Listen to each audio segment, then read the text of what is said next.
And I'm hoping that this will give me a marble effect in polyurethane that I've never done before.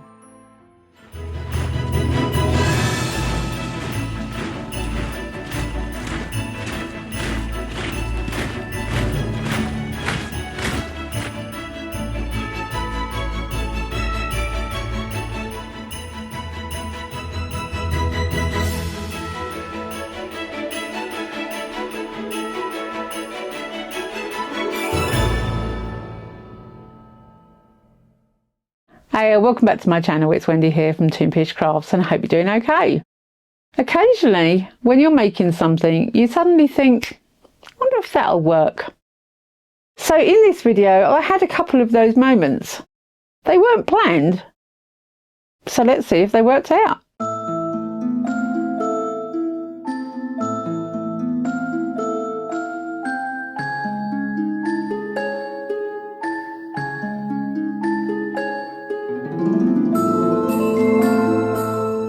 These are the moulds that I'm going to be using. They're bog standard tray type moulds. You would have seen Claire using the middle size of this quite a lot.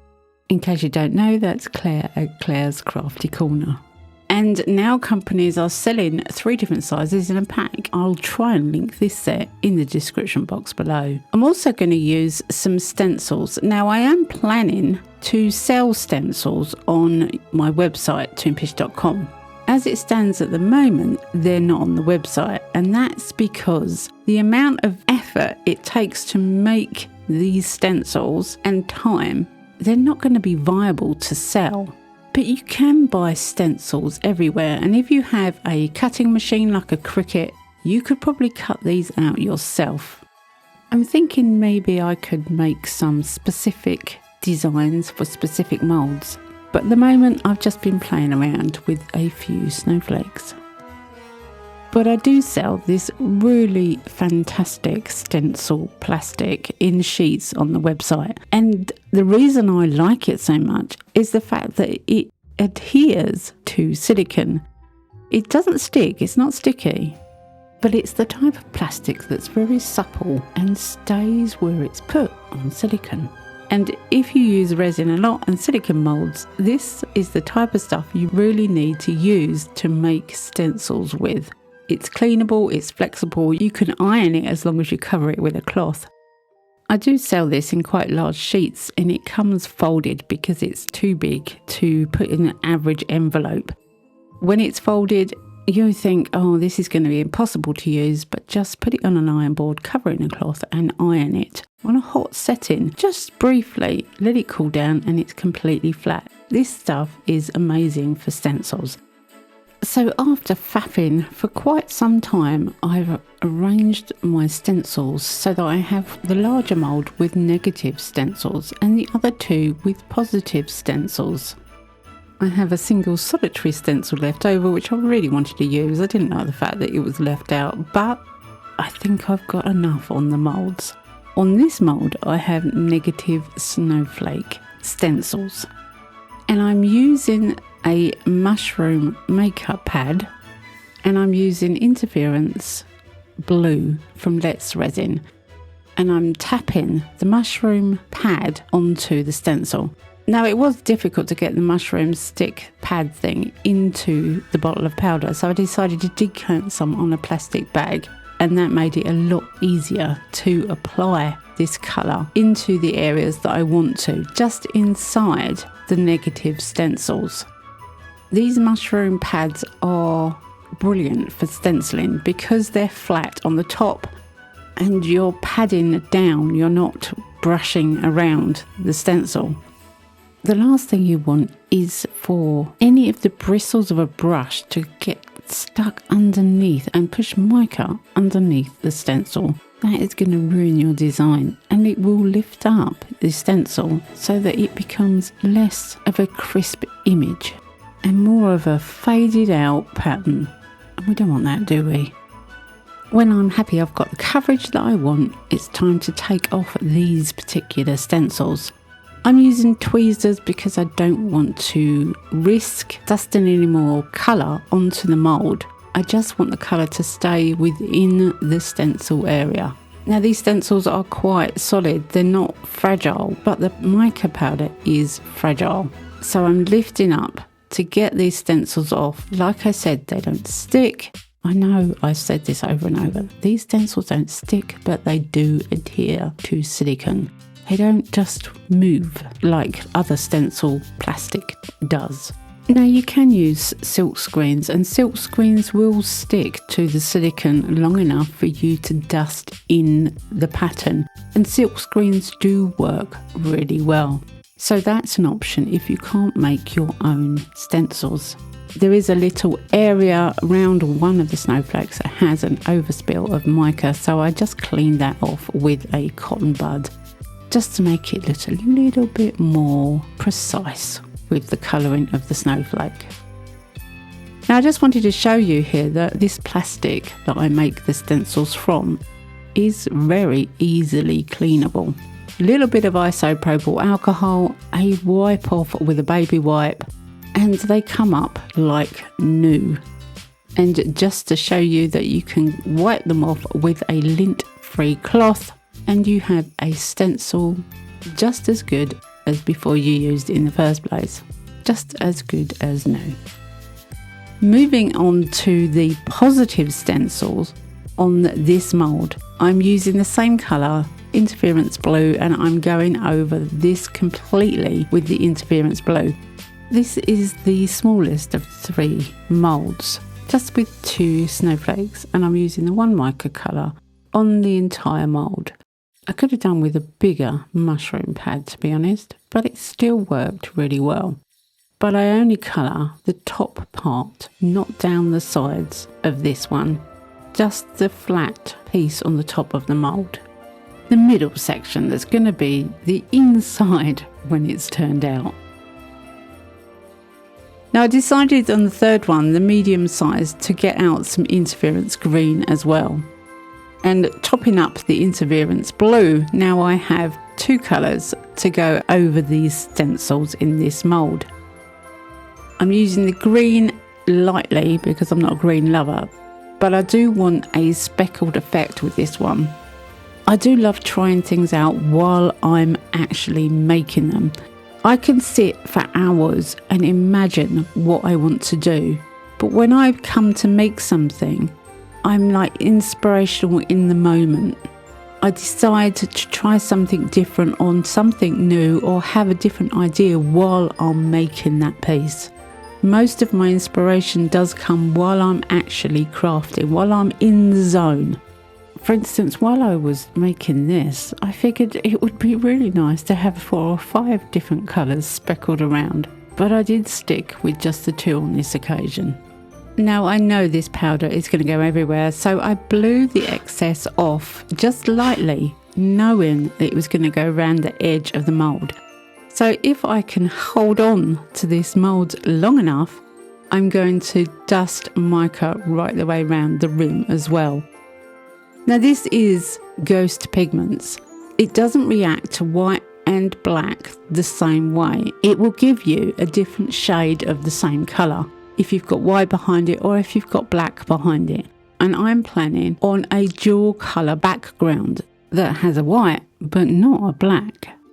Ghost pigments are very odd. They will change colour depending on what colour's behind them also, but you should see through them enough to see a background colour. So if you've got 2 background colours, you should, in theory, see the background colours, with the ghost pigments in front giving it a different shimmer.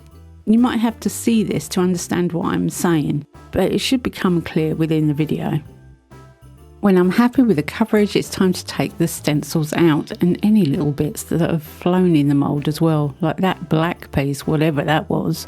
Taking the stencils out is quite simple. As long as you lift it up, you can grab it and pull the whole thing out.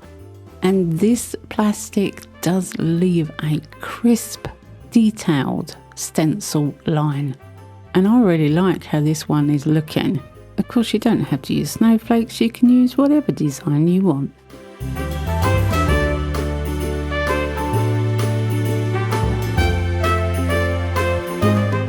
Now for this make, I'm going to use Let's Resin polyurethane resin in white.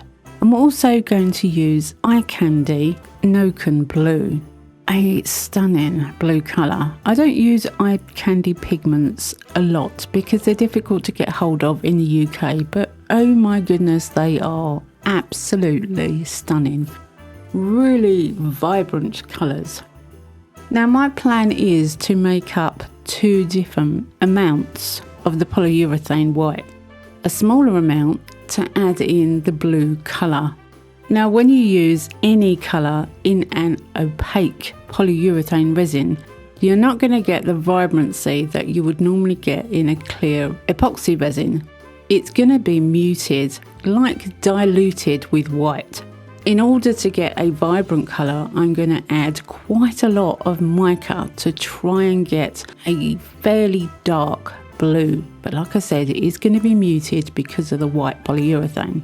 I've added the colour into 1/2 of the mix. Before I'm mixing them together, I want that colour really mixed well. And as you only have a short amount of time to mix polyurethane, I'm doing it in 1/2 before the 2 are mixed. I'm then measuring out a larger amount that is just going to be the basic white colour. So I've made up 2 amounts of polyurethane, one with the blue and one on its own, just plain white. So now I have 2 different amounts of polyurethane ready to be mixed. For this experiment, as I've never done it before, I've got to become ambidextrous and stir both pots at the same time. I've got to stir them both at the same time because you only get 30 seconds to stir. And I want both of these colours to go in the mould at the same time in a kind of a dirty pour, which is why I've got the bigger empty bowls sitting waiting. And I'm hoping that this will give me a marble effect in polyurethane that I've never done before.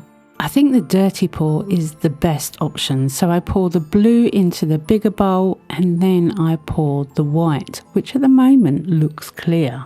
Now you may have noticed that there's 2 stencils there in that smaller mould that I actually didn't take out deliberately.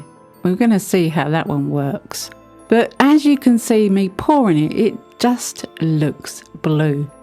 Because the white polyurethane is clear, when I poured the blue in, it looks like it's all mixed together. And what a glorious indigo blue that is. Absolutely love that colour blue. Now it's not going to stay that way. If you know what polyurethane's like, it's not going to stay. But it is gorgeous right this second.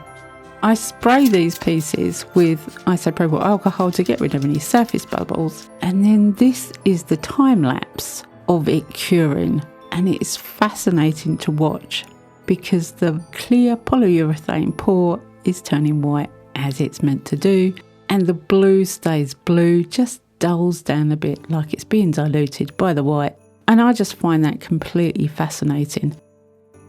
Now I was a little short on the amount of resin that I made for these 3 pieces. So I'm going to top up the moulds with just white. So I'm just making up some white polyurethane in a small amount and topping these moulds up so that they're not short when I demould. And as I'm putting white on the bottom, I think that would give a nice finish to the base of the pieces. They are white and blue, and I think that white little covering on the bottom just gives a nice finish. And again, here's a time lapse of it curing. Absolutely fascinating. By the way, if you're enjoying this video, why not put a thumbs up? That'll tell YouTube that you're enjoying the content and it'll push the video out so more people get a chance to see it. And that definitely helps my channel.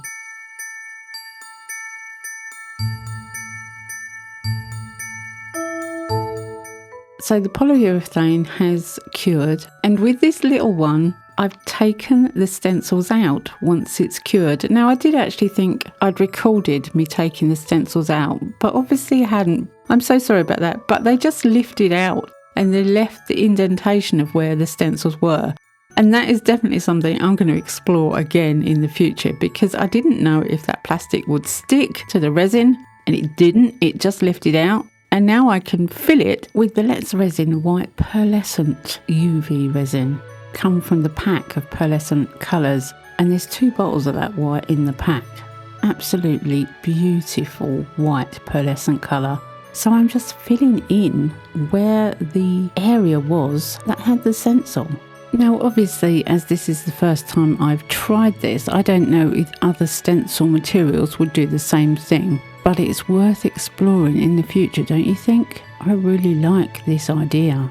It works the same way as silicone inlay does, but theoretically it's a lot cheaper to make. So I put the UV resin in the area where the snowflakes were. If you're good at painting like Claire and her swipe technique, you could do that. But you could do any design with that, theoretically. This is all theory, it's the first time I've done it. But I really like how this has come out. And the potential, I think, is enormous.